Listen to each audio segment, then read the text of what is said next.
Archer with Leslie Quilts, and I'm coming on today to talk about starching. First, we have to gather up our supplies. So here you're going to see where I have gathered all the fabric that I'm going to starch. I have my garden sprayer and my trusty Stay-Flo. Now, Stay-Flo is no longer being produced, and so you're going to end up using something called Linnet. If you're looking for an alternative, you're going to want to see if Linnet is available on Amazon. I do have a link to that in my store, but for now, we're going to trust our trusty Stay-Flo.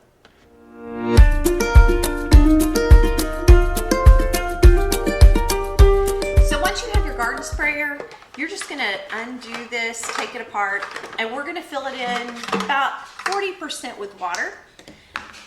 And it does have some measures on here. I go to about 1 liter on the garden sprayer with water.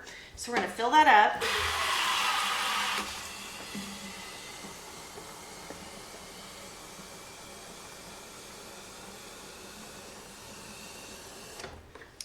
Let's test that and see if we can tell how close that is. A little bit more.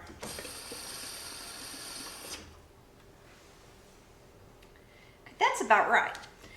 And so the next part we're going to do is finish filling it up with all our Stay-Flo. So I fill the whole thing up because I can pour it back into the Stay-Flo bottle.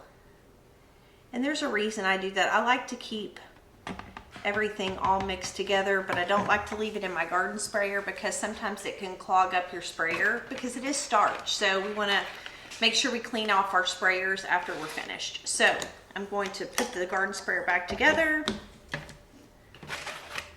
move our Stay-Flo out of the way. And this is how I do it if I'm doing smaller batches of fabric. If I'm doing larger batches of fabric, I'm likely going to dunk it in starch and wring it and then lay it over to dry. But because we've only got just a few fat quarter bundles, we're going to spray it.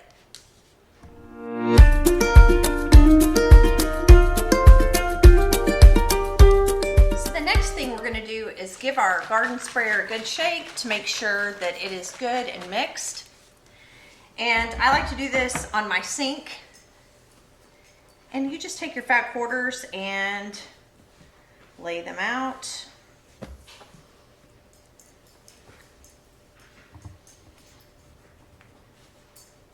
And you just start spraying. And so the garden sprayer, it does a really good job of getting it nice and soaked. Took no time at all, and you can see it's nice and wet.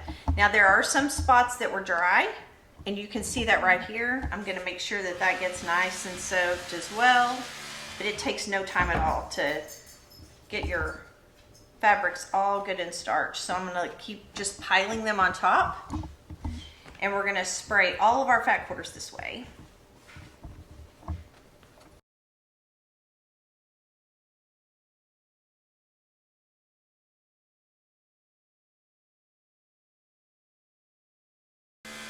A lot of people ask, why do I starch my fabric? And the reason I starch is because it gives the fabric a nice stiffness and it pre-shrinks your fabric. So some people used to, some people still do, they wash their fabrics, they pre-wash. I do not pre-wash. Good quality fabric really doesn't need to be pre-washed, but it does need to be pre-shrunk if you're going to actually, like you steam especially. I use a lot of steam when I'm piecing, and if you do not pre-shrink your fabric with starch or pre-washing your fabric, it will shrink up in the piecing process, and that is definitely not where you want it to shrink. So making sure your fabrics are treated before you start piecing is really, really the best way to go.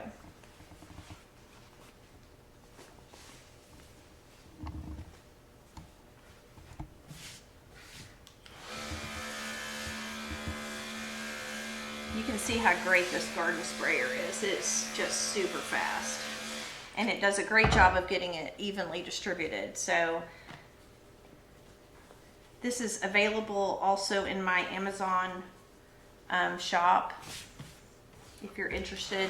And this is a chargeable sprayer. You don't run it on batteries. It is, you plug it into a USB and it charges it up.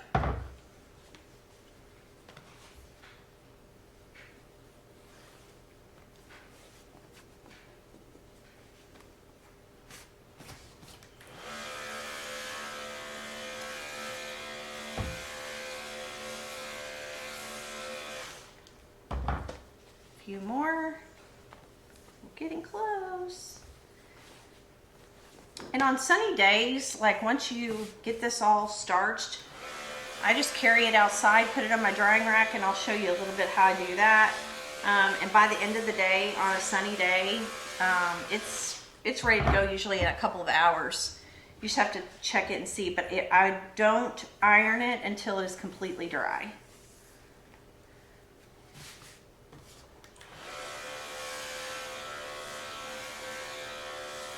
This poppy cotton fabric is so cute.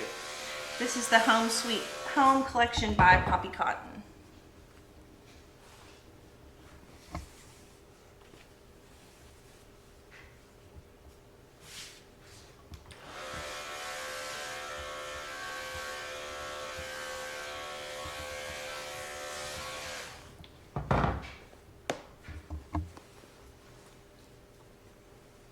Okay.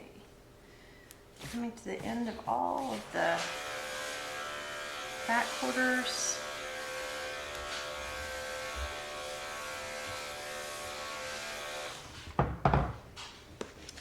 And then I have gone ahead and cut my background fabric, and the reason I'm not going to stack this on top, it is white and these are colored fabrics. I try to keep those separate and I don't stack them because they can bleed. Quality fabric is typically doesn't bleed, but I just don't take any chances. I do not mix my starching with the background fabrics if they're light colored. I usually will leave these colored pieces separate.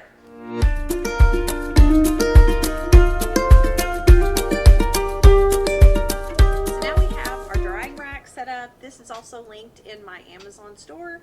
And what we're gonna do, we're gonna put it in a sunny spot. You can tell this is very sunny. It's a little chilly out here, but it's okay because the sun will do all the work for you. And we're gonna lay this out as flat as we possibly can. And then the rest, all of the fat quarters, we're gonna stretch them out on this side.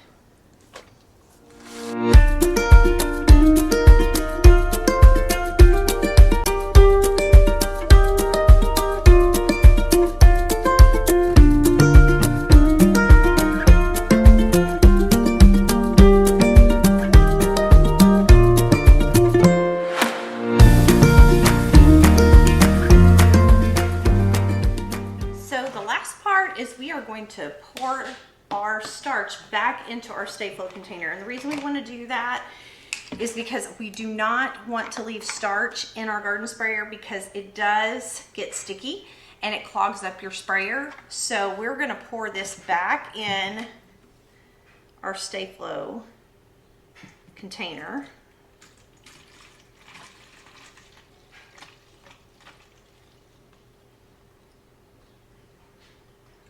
Okay, because we save our starch for sure. We'll keep this. And our last opportunity is to rinse out our garden sprayer with hot water.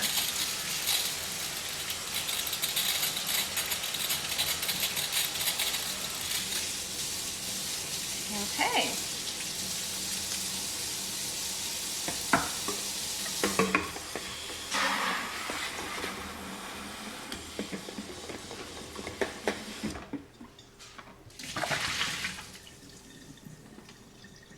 That's it. I store this in my bathroom, in my guest bathroom next to my quilt studio. And then it will be ready to go when we starch next.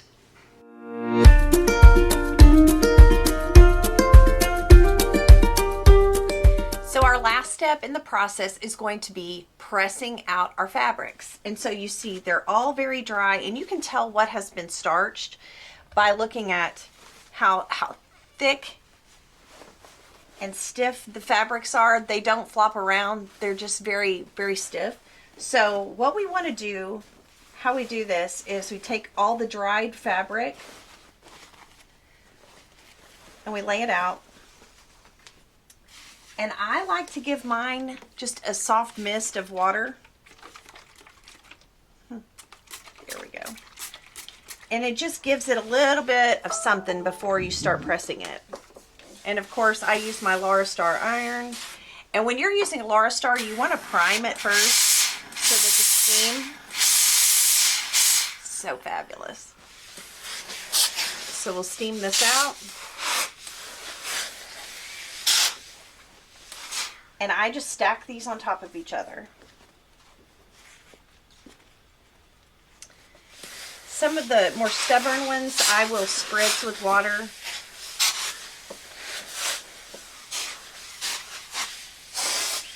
If there's a stubborn wrinkle. But typically I don't really have to do that.